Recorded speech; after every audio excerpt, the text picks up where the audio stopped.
Fake news and AI tools spread confusion online.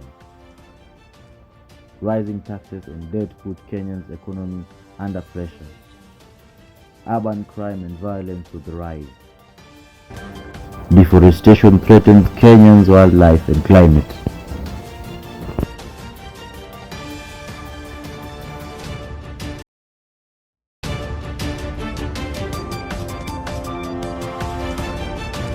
Welcome back to True Pulse. I'm David Kibet.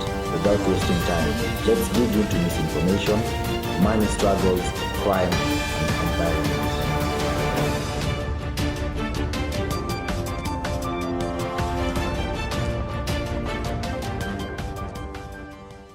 Fake news is spreading faster than ever. A new AI tool make it worse.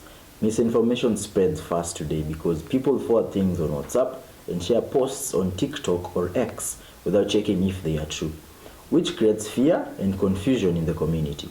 AI has made the problem worse by making deep fake and fake messages that look real. And in Kenya, we've ever seen this during elections, but the same AI tool can also help by detecting fake accounts, flagging suspicious content, and supporting fact-checking. The real challenge is learning to use technology wisely, asking simple questions like, is it true? And can I confirm it? Before sharing. In the end, technology and AI can help us or mislead us, depending on how we use them.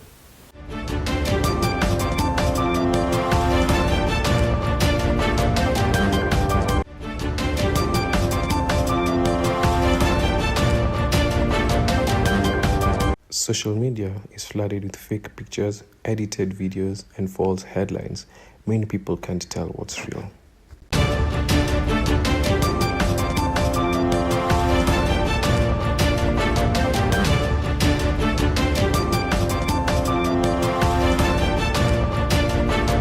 First warn users to confirm before checking any unknown link. Reporting for True Pulse, I'm Jonathan Buki. Artificial intelligence is increasingly being used to mock political leaders through fake videos, cloned voices, and manipulated images. While many of these are created as jokes or satire, they often spread far beyond their original context. As these clips circulate online, a growing number of people mistake them for real footage and share them as fact. The result is a steady flow of misinformation that can distort public understanding and undermine trust in both leaders and the media. In a digital news environment driven by speed and social sharing, even obvious fabrications can quickly take on a life of their own.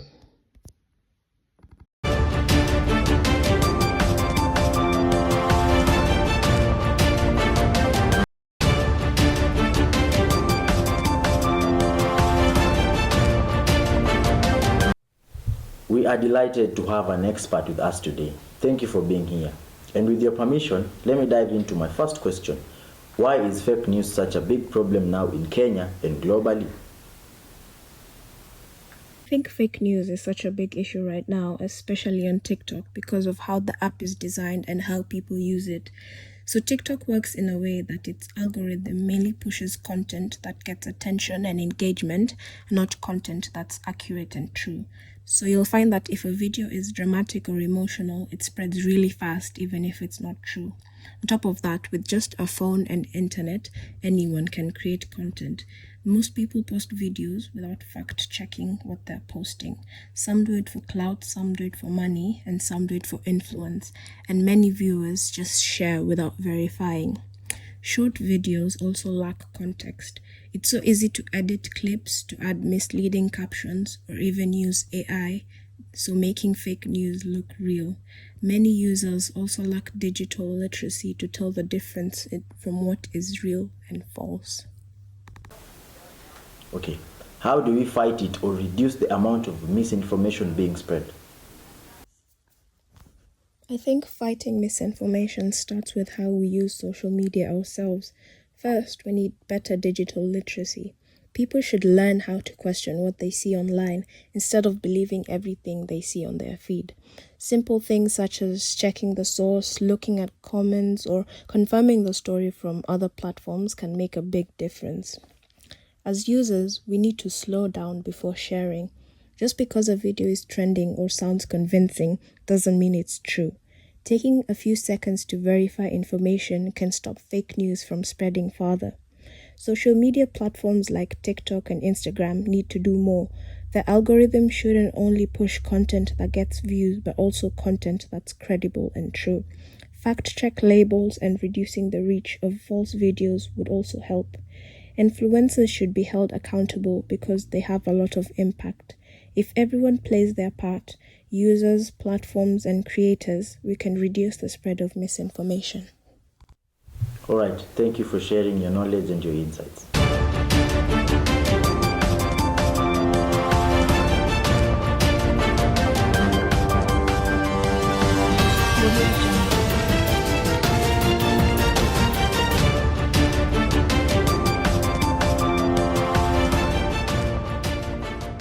On to our next story. High taxes, debt, and weak currencies continue to squeeze Kenya's economy.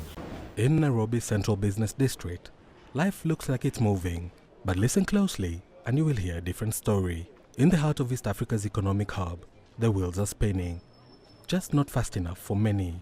The motorcycle taxis or boda bodas are waiting, the shoppers are browsing, but the coins aren't dropping. Business is slow and patience even slower. Christine Naswa has 5 mouths to feed and a vegetable stand by a bus depot. What she doesn't have is a steady profit. My dear, it is slow. I can say I do not manage even to feed my children because the living standard is high and my budget is low. My profit is low. Sometimes I don't get anything. Profit is low, but sometimes I don't get. There is no slicing the pain of skyrocketing living costs. Naswa's biggest fear? Tomorrow might cost even more. I'm worried because if right now life is so high, how about the future? It will be higher than these days. More higher than these days. Food truck queues of our modern twist. We have an expert with us who understands this topic well. Thanks for joining us. On to my first question. Why is life getting so expensive, especially here in Kenya?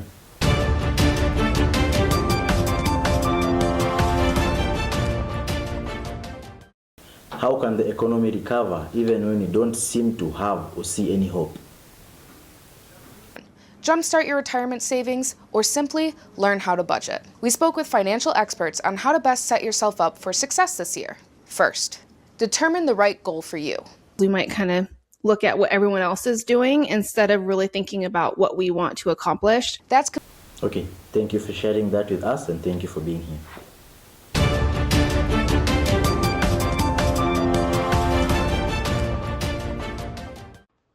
Families say life has become too expensive.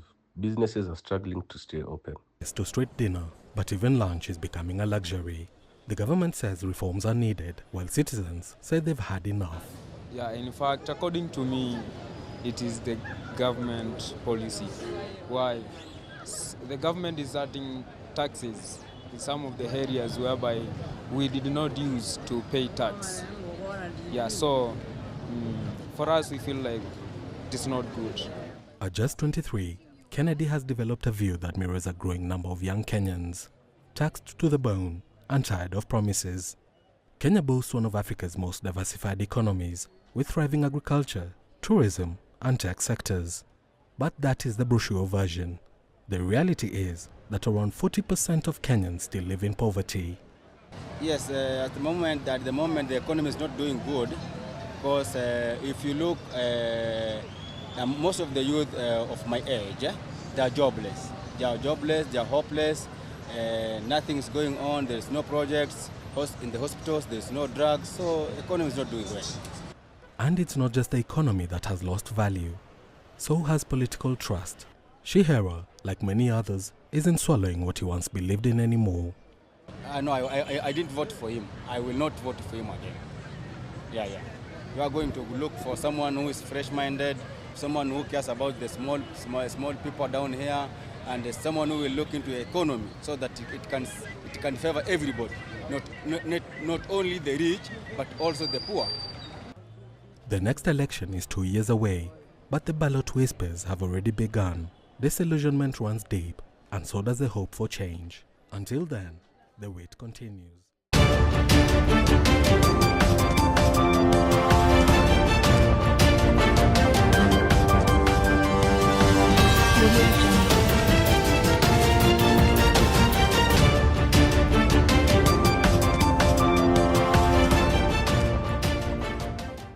Our next story is crime in big towns is rising sharply. We are joined by an expert to guide us on this issue. Welcome. I'm going to ask you a few questions. So, why is crime going up, especially in our town, Nairobi? The recent statistics indicate that the rise in criminal activities can be attributed to the economy. Inflation, cost of goods and services are going up, and a lot of people will be faced to do difficult things, which is like they'll try and steal and find alternative ways to earn a living. Yeah, because recently we've seen crime rise in Nairobi, to be specific. People being mugged and stabbed along the streets. So, what can be done to reduce by a big margin this crime that we have? Crime is a social, economic, and political problem. Now, I will address the solutions or recommendations based on the aforementioned. Now, politically, we need to do better. We need to elect better leaders. Better leaders will make better choices, economic choices. We need to have a joint task force with the police and the citizen. We need to increase the budget for security. And also we reach out to the communities or the areas where crime is a hotbed and offer other solutions to crime.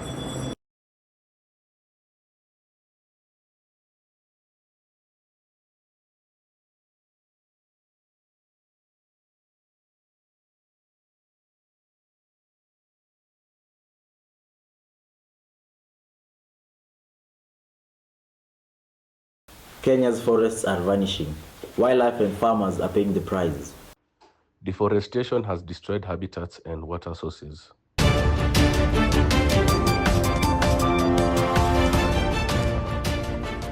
And the case for firm action. Kenya's forests once formed continuous green belts from the Mau to Mount Kenya, the Aberdares, Sharangani, and Mount Elgon. Large-scale loss began in the colonial era with timber extraction for railway, sleepers and plantation forestry. After independence, rapid population growth, human settlement and agriculture pushed deeper into water tower forests. Periodic logging bans slowed but did not stop. Illegal felling and encroachment, excisions, charcoal burning, and poorly regulated plantations widened the gap between natural regeneration and deforestation. The consequences were enormous. Forests regulate the hydrological cycle that feeds the Tana, Athi, and Lake Victoria Basin. When tree canopy was stripped, rainwater runoff started causing floods and long dry spells. Rivers that powered hydropower stations and supplied cities like Nairobi become erratic.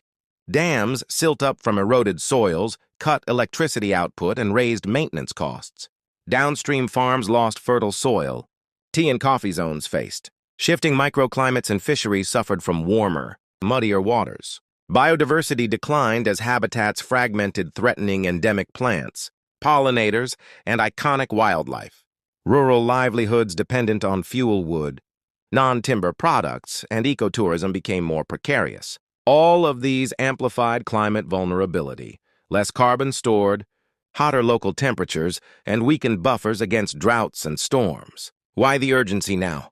Because forest loss is a tipping point problem. Once wetlands dry, soils harden, and seed banks vanish, restoration costs will rise exponentially while returns will fall.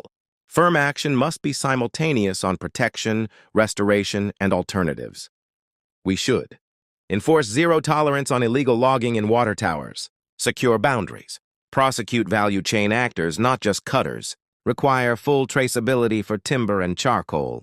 We should prioritize indigenous species, riparian buffers, and steep slopes.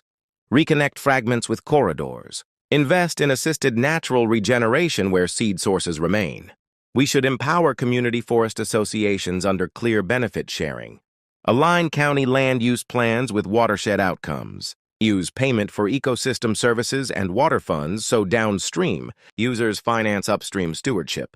We must scale agroforestry on farms, efficient kilns and clean cooking solutions, and sustainable alternatives to wood in construction and energy.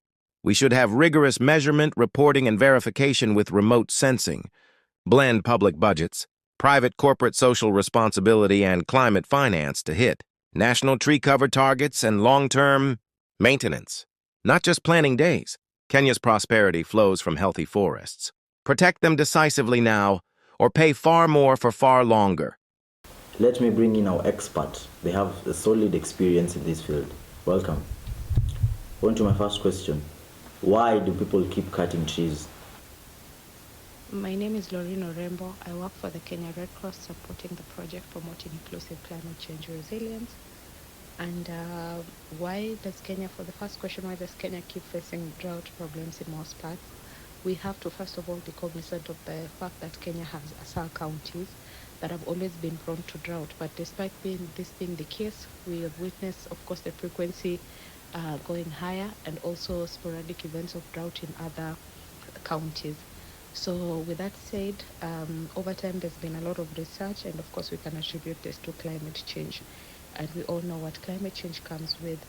Because of the environmental degradation, we have had counties and also of course the ASAL counties continue experiencing drought problems.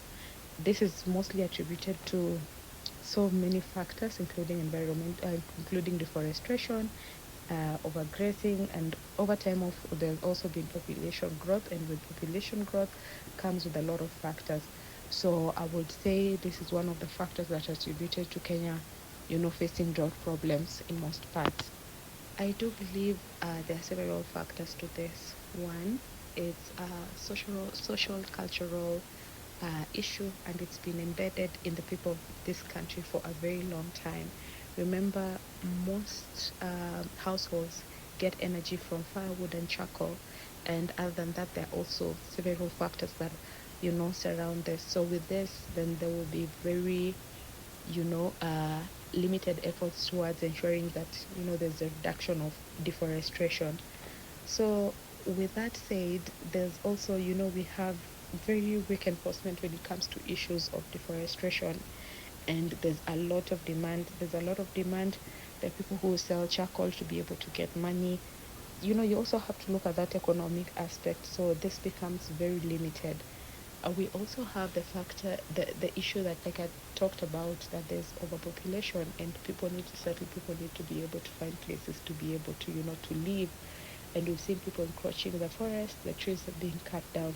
So several factors, but I would pick those to be majorly why this continues happening over time, despite being regulations and it being banned completely. Okay, thank you very much. And so what's the real solution to this problem? Because we have seen, for example, in Karura, trees are being cut. So what can you say will be the solution to this? The real solution to this will be policy reforms. There has to be deliberate action towards policy reforms that are actually long-term. Policy reforms that go towards environmental protection that should actually be actioned. I would also say that it would be also important to actually cater for the needs of the people. Then there has to be, the government has to actually sit down together with the communities and deliberately find action, so that it is just not a one-man show, that the solutions are coming from both the people and then the government is able to implement. So it will be very important to also have alternative energy sources, and for communities to understand there has to be accountability when these policy reforms are made, so that in case there's illegal, grabbing of the land, or there's illegal logging, then the government is actually able to take action. So this will be very key, and also empowering communities to be able to identify alternative livelihoods. This will go a long way to be able to fix this problem. Thank you very much.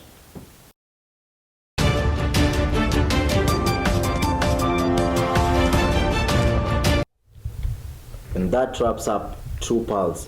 Tonight, we looked at truth, economy, crime, and conversation. I'm David Kibet. Have a good night and see you next time.